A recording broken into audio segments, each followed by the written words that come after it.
Hi, welcome back to the Carpenter Shop. We're together. We're growing just a little bit, like Jesus did as he grew up in the Carpenter Shop and got ready to step into the recorded history that we have of his life. But a lot of growth happened in the Carpenter Shop for him and for us. I want to read to you out of the book of Ephesians, chapter 4, verse 32, this verse.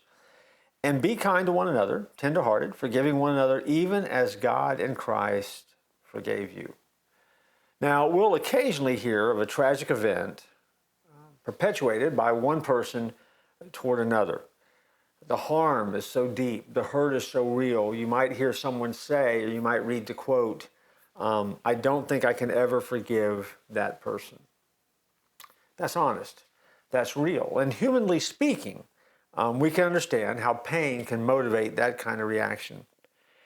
However, there is no biblical justification for it. And that's important to remember because the Bible clearly teaches that there are no limits, no exceptions to how we forgive others.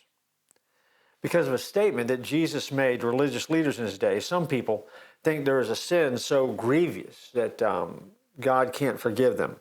They wonder if there's an unpardonable sin, a sin that is just so bad that you can never come back from. And Jesus addressed that, and he said that blasphemy against the Holy Spirit will not be forgiven.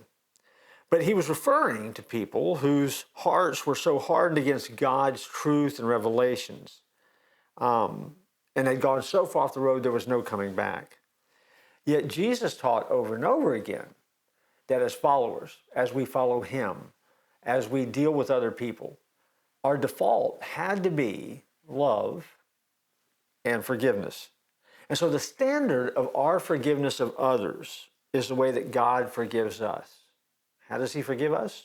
Without exception. That's the passage we read in Ephesians 4. Be kind to one another, tenderhearted, forgiving one another, even as God forgave you.